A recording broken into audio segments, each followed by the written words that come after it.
Hey guys, I did a community post a couple days ago, and one of them I showed the bottom of a chassis and I left a description of life is strange sometimes. This will be the video explaining what I was talking about. A few things first. One, this will really be the last video you ever see shot in the guest room / backup workshop, because this needs to be turned back into a guest bedroom ASAP. Meanwhile, a couple more predictors have been dropped off, and I've been using this as a staging area. 21-inch sets. I posted a comment recently too that the 21-inchers are coming. Little did I know when I posted that was the tip of the iceberg, potentially, because I'm currently working out logistics for a collector on the East Coast who has no less than 8 predictors he would like me to restore. 2 tandems, 2 pedestals, 2 holidays, and 2 princesses, I do believe. So, it looks like I'll be stuck in predictor land for a while. But I definitely want to take breaks between them to work on other things. But first off, the 17ers. That's not what this video is about. This video is about what I meant about life being strange, is that relates to what's going on right here. So I spent weeks off and on working on this mech TV, which in the end turned out to be something relatively minor, but it was a strange journey getting there. I also spent a bit of time talking about restuffing capacitors, which oh, the comments I got. I should probably do a dedicated video on restuffing caps, but briefly, yes, I get it. Some of you don't see the point. You think it's a waste of time. Nobody's ever going to look under the chassis. However, I can guarantee you there are collectors that do appreciate it, and there are other restorers who consider that to be the proper way to do it. So I was just doing it as a means to demonstrate how it can be done. I'm not recommending or telling anybody to do anything, do whatever you like. It's just a hobby, it's about having fun. Although I guess it's turning into a bit of a side business for me, whether I like it or not. Anyways, back to this. So, I talked and mentioned repeatedly that there was another brand, TeleTone, that made a TV-149 chassis, and I even showed schematics and compared some of the circuit differences. Well, guess what this is? This is a TV-149 chassis, I do believe. So I was tipped off on the Antique Radio Forum by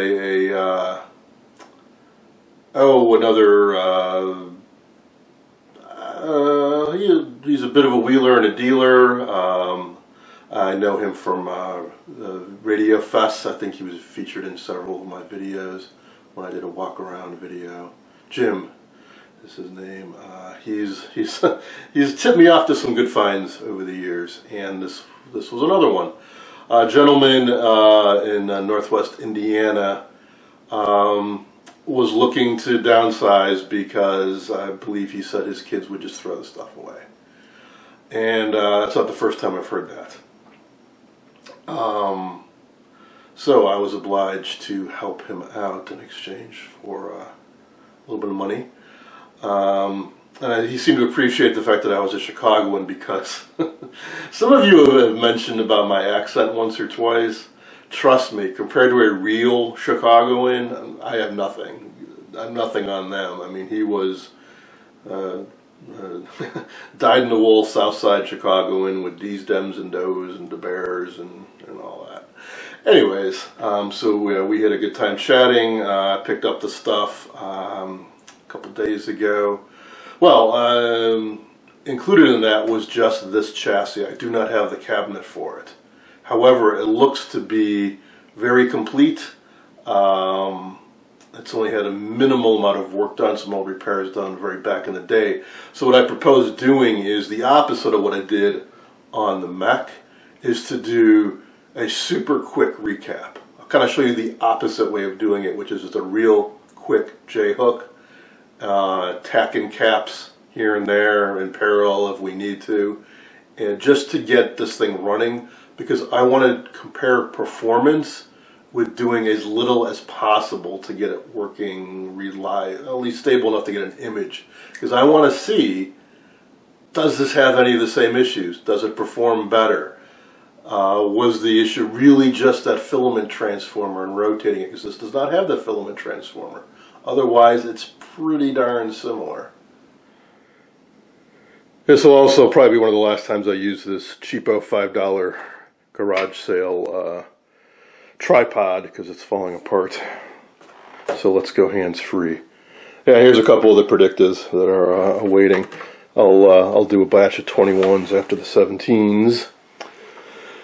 Anywho, let's take a look at this. Yeah, I got a couple other TVs too, and he dabbled in his spare time, I guess, trying to restore them, but he realized that he was just not going to get around to it, and he was really anxious to have the stuff go to a good home and not get thrown away or parted out.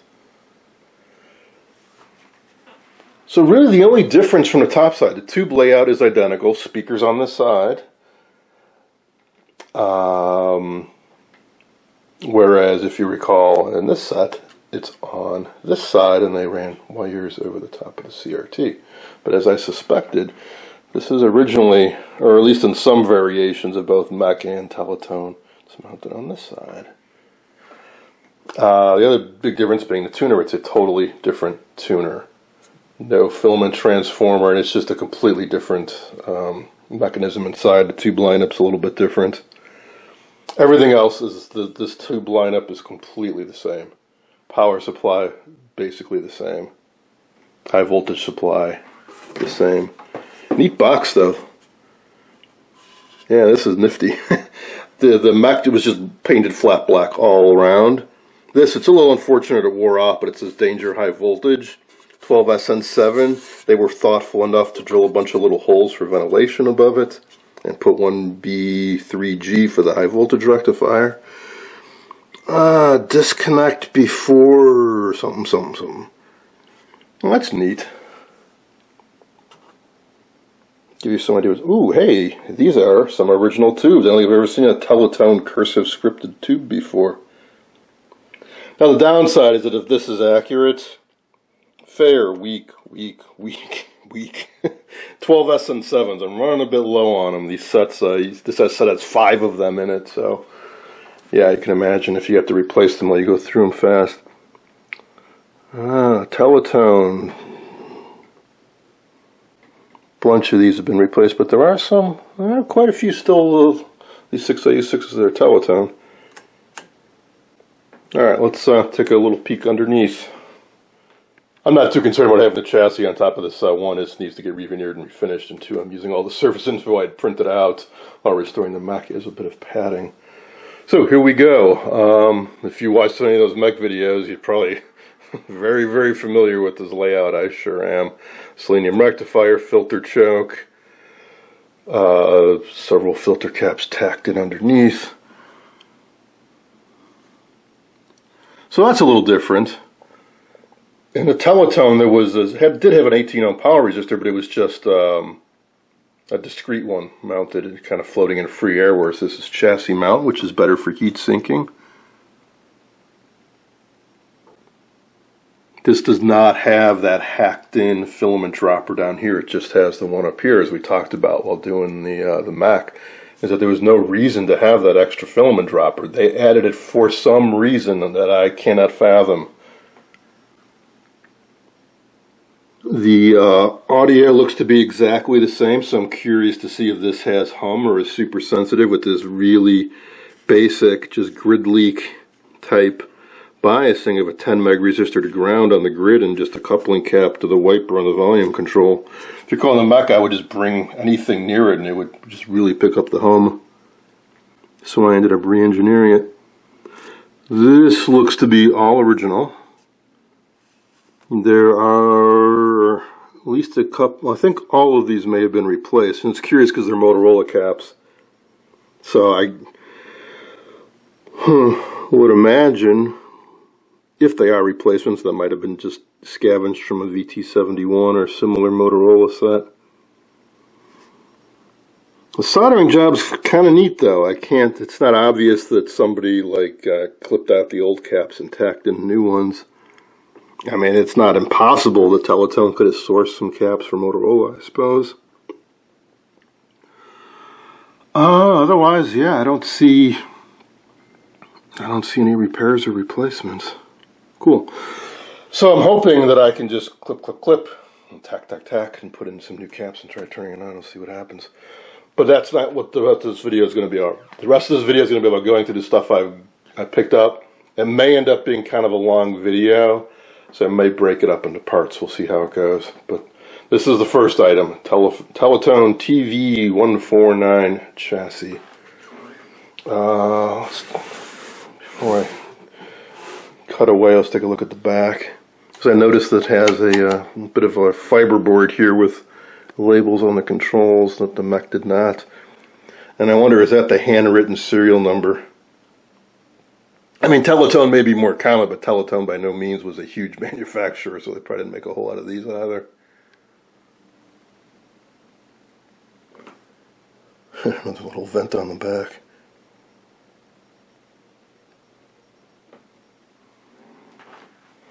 Also included were 2 boxes of tubes, used tubes, earlier type tubes. This box appears to be all ST type, shoulder type, glass envelope. The other box, I believe, is mostly globe tubes.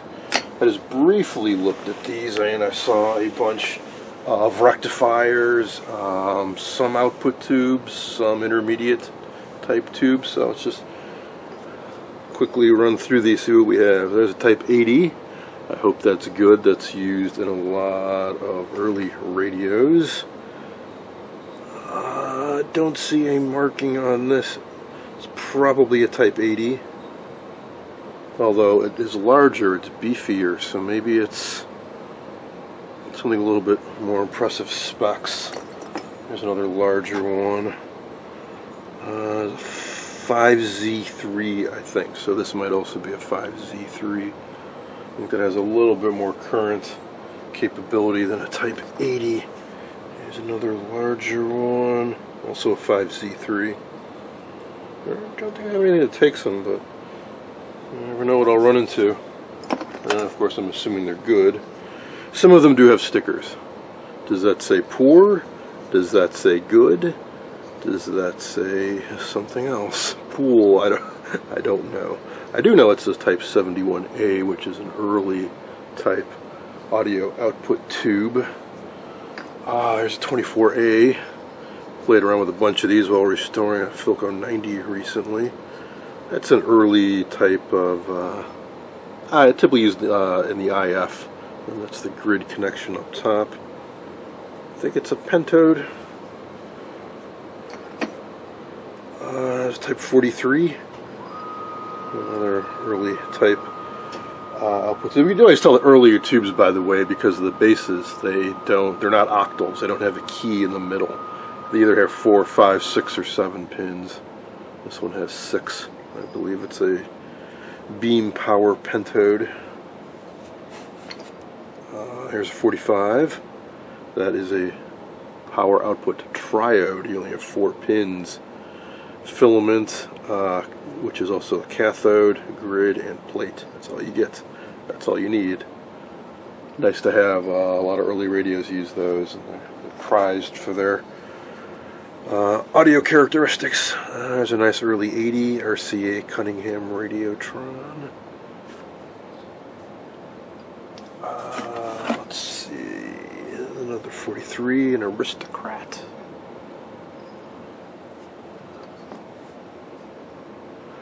V4 Philco, a little bit newer.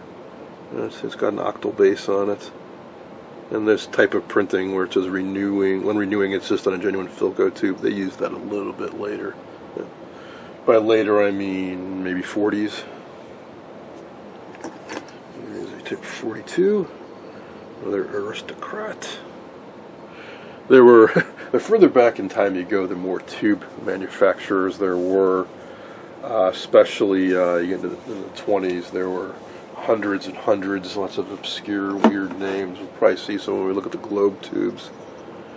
And there was a lot of consolidation and enforcing of patents when you get into the Depression era too. That didn't help any. This is a ballast tube, and it looks like it's seen better days. It's a little hard to read the designator on it, but when you see a mica sheet inside with what look like toaster heating elements, that is a ballast tube. It's just used to burn up power, typically for series strung radios. I'm pretty sure it says good. Type 27, early triode. 6C6. It's getting a little bit newer, so now we're maybe in the mid-30s. It's a multifunction tube used in IF or AVC kind of applications. Vans Battery and Electric Co., Green Bay, Wisconsin. I think there are a number of tubes in here with that label on them.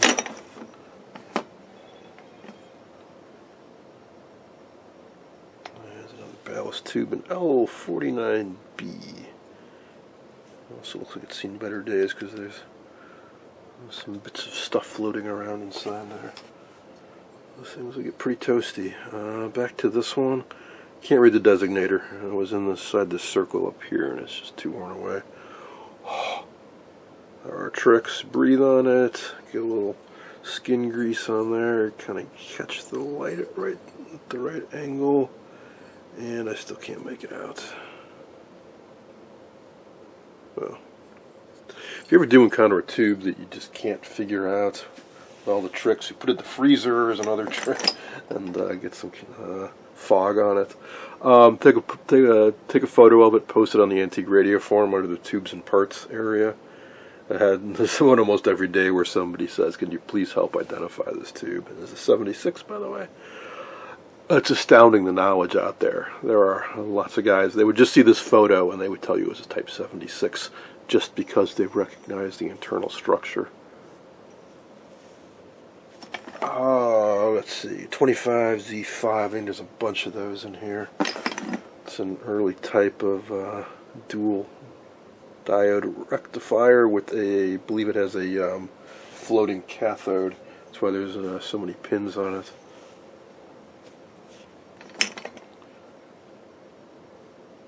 That gives you more flexibility with your design when the cathode is separate from the filaments.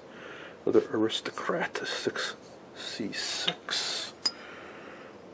Tongue Sole, interesting font on that. It's almost like a cursive script kind of font.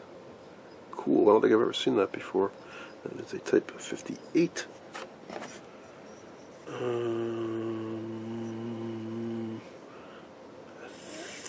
Maybe that's at RCA. Kind of obliterated. Don't see a number. Don't know, but it has an octal base. So maybe it's like a 6K7 or something like that. 6K7G, I should say. In other words, they're like first generation octal, where it was still an ST envelope, but with an octal base, which shortly became this, which is a 5Y3, which is actually the same electrically, basically, as an 80, so we went from this to this over time, and from this to this.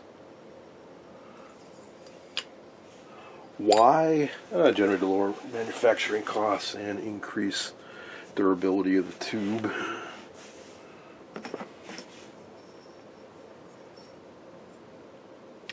$12K7, Fair Plus Plus, whatever that means. Zenith, 6C6 Champion brand.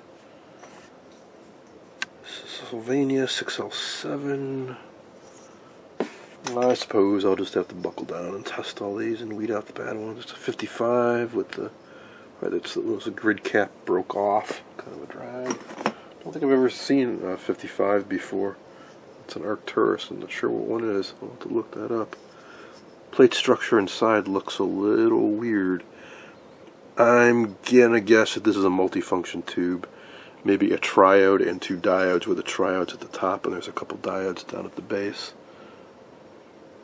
Similar to like a 6SQ7, but much earlier, of course.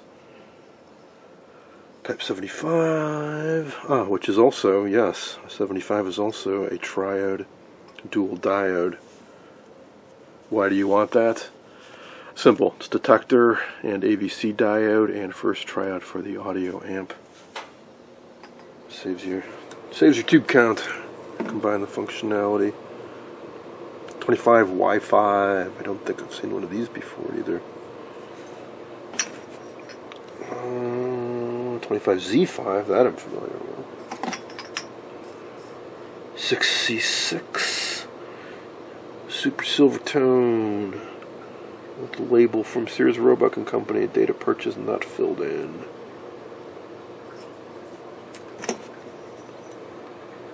Cunningham 6A7 with a very loose grid cap.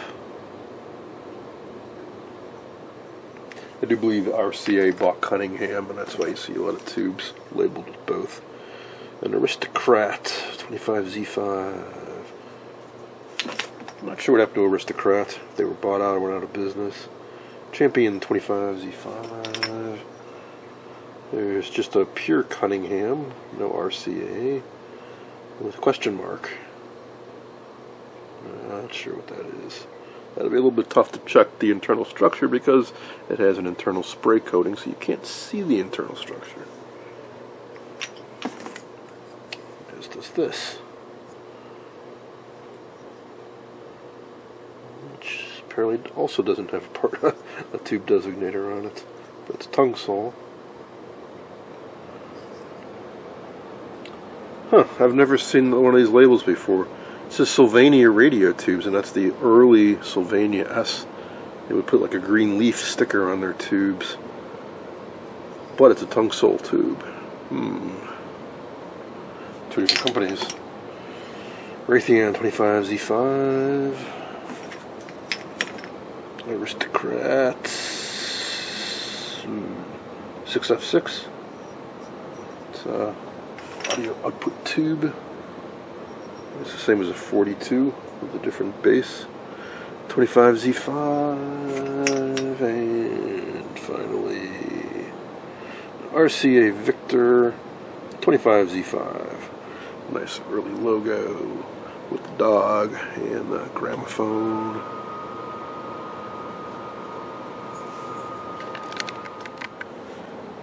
And now the second box, which has a mix of ST and a bunch of globes. Let's do the STs first. There's an Arcturus 45, nice, hope it's good. Arcturus was notable in the earlier type globe tubes because they used blue glass. I'm not sure when exactly they disappeared. That font looks relatively modern compared to some of these others, like the Sylvania, which is also a 45 with the green shield logo. Tough to read the label. Something West 4865 Milwaukee. Could be Milwaukee Avenue, which would make this in Chicago. Tongue Soul. Again with an interesting font. Stylized U. That's a 24A.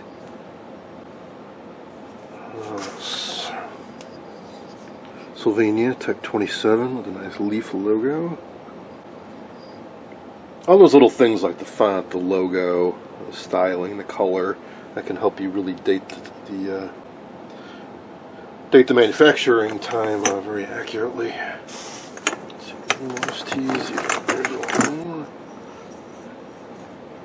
RCA Radiotron Cunningham Type 78, very loose grid cap. Beefy looking tube. Kenrad.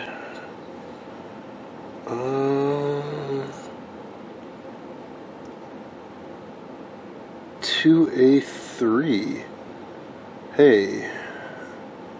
Isn't that a rather desirable, powerful output tube? Yes, I do believe it is. We'll definitely have to check that. Although, it looks like there's dual plates inside.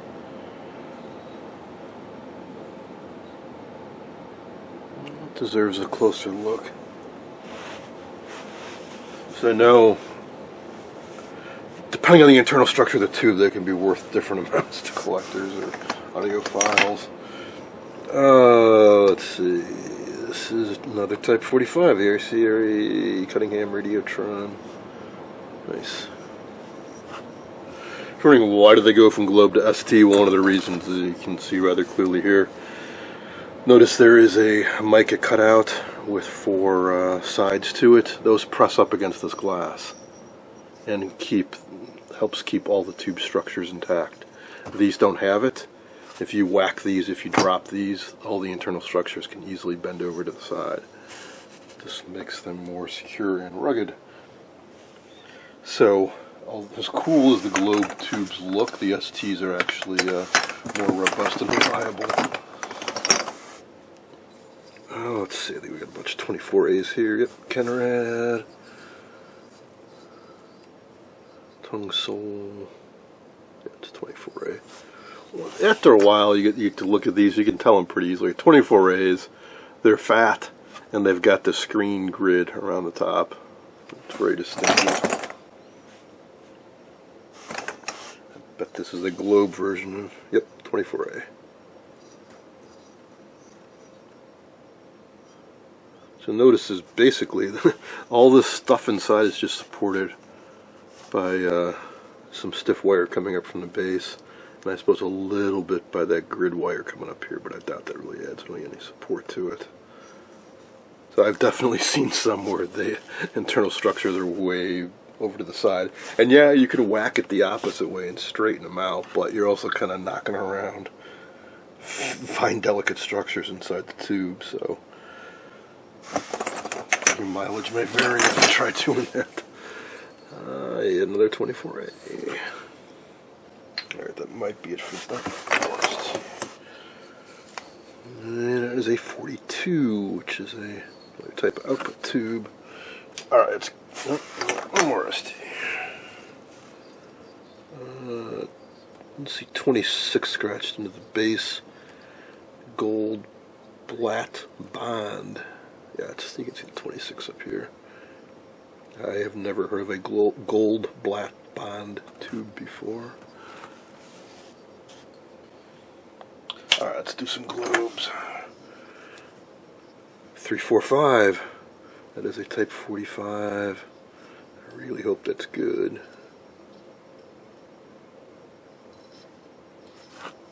If you're wondering why is it a 345 and not just a 45, the first digit indicates the manufacturer. I think a 245 would be RCA. They didn't do that for very long because I think there were so many tube manufacturers, it just didn't work out.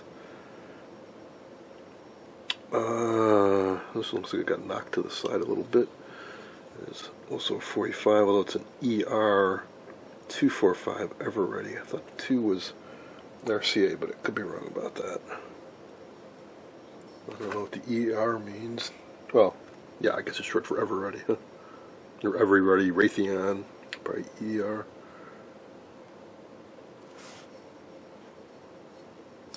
Four-pillar radio tube. I wonder if that refers to the support elements, because yes, there are 1, 2, 3, 4 stiff wires going into that glass base that support everything. And that cup on the side, that is what held the reactive getter material, and that's why it all sprayed out kind of right above that little cup there. Cool. And what else? Ooh, that's got some loose stuff inside. 2O something -4.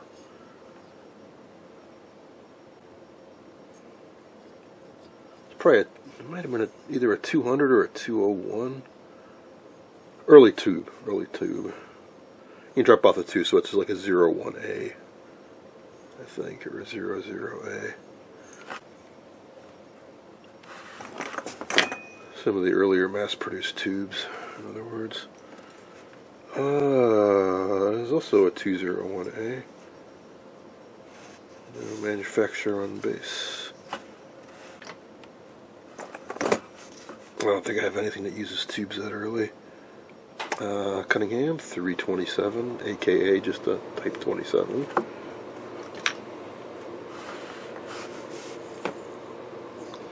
Type 26 Cunningham. Type 27 Cunningham. Tested good. November 1st, 1938. These essentially have an indefinite shelf life, so if it hadn't been used as it was tested in 38, it's probably still good. Wow, that is a Type 37, but it's super minimal.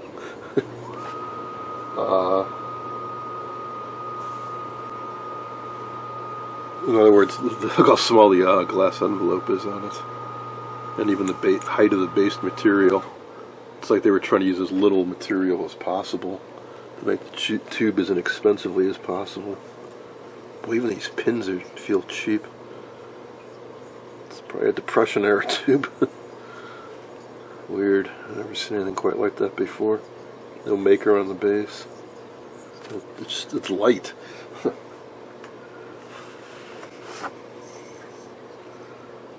Radiotron 27.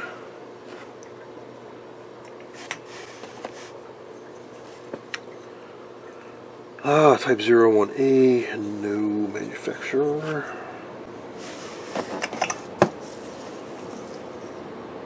Ooh, a Cardin 484. It's a tube pretty much exclusive to Sparks Withington, or aka Spartan radios. I do have one. I haven't shown it to you guys yet, but I do have one which uses a set of 6 of those 484s. Type 56, also in a kind of minimal envelope. I don't think I've seen a Globe 56 before.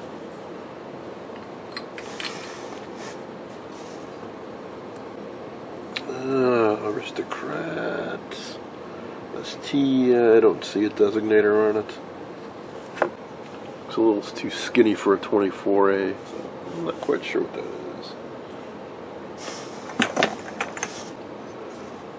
That's a 24. Nice globe with the Philco label on it. This would be very happy in my Philco 90. This is the correct type tube that would have been sold with it originally.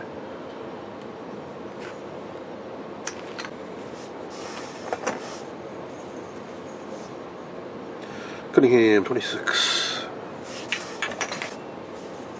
Cunningham 27. Cunningham 27, tested good. Again, November 1st, 1938. Cunningham 27, Escorad Incorporated.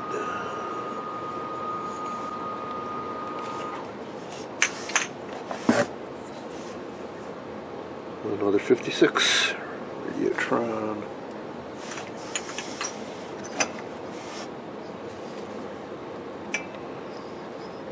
Another gold black blonde, Type 27, made in 1937. Cunningham, Type 27.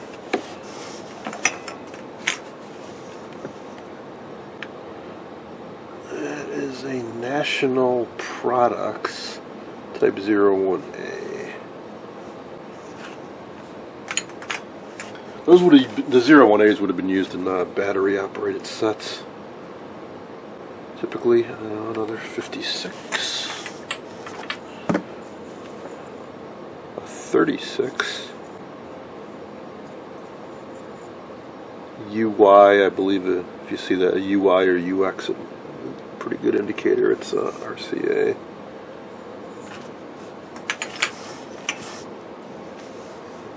Cunningham 24A. few left to go. Kenrad 41. Sylvania 56. Yeah, so where's one of those RCAs? I've only seen 56s like this before. I didn't know there were globe 56s. It might have come out right as the transition between the two forms. The internal structure is a bit different looking too. Interesting. And finally, a Cunningham 27. And now for something completely different. It's a 1978 Sony portable model KV-9300, I think. I didn't find a model number on it, but it matched that, matched some photos online of a 9300. The seller said it worked. I'm anticipating it's going to work. I've already hooked it up to a test pattern generator. Color bars, channel 4. This is on channel 4. Let's give it a shot.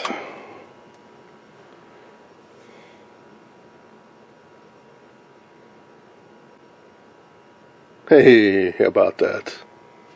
Solid state other than the picture tube, so I had a feeling it would at least kind of sort of work. A little bit of a curvature in here. A little bit on that side too. After the set runs for a while, that may straighten itself out. Well, that's cool. I'll tell you, I kind of wanted to have a little solid state portable TV because I want to set up my own home analog TV transmitter, low power, for my vintage sets. And rather than lugging a big old TV around, I can move this around. It's not completely without issues, but works well enough, it seems. What if we have sound? Sure, we have sound. Before we move on, I wanted to show you guys this test pattern. I've showed it many times before. The idea being that it's in batches of fine lines. The closer the lines are together, the higher the bandwidth. And it's a good indicator of performance. This TV would settle down.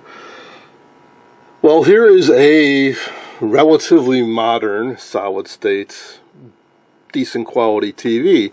And notice you can't really see those bars on the right-hand side. All the way out here, I believe, is 4.5 megahertz. And the original spec for TV back then was 4.5 megahertz, so it should be able to resolve all the way out here, except that when they came out with color TV, they had to sacrifice some of the bandwidth for color info. So they kind of intentionally limit the bandwidth, otherwise you get chroma color information showing up here. So most sets, certainly after color TV came out, don't show bars out this far. Oh, that's annoying. That'll be a fun little intermittent problem to track down if any of you guys have experience with Sony's. Maybe that's a common issue, I don't know. I'll have to do a little research. Same with the pin cushion. There may be a pin cushion adjustment inside.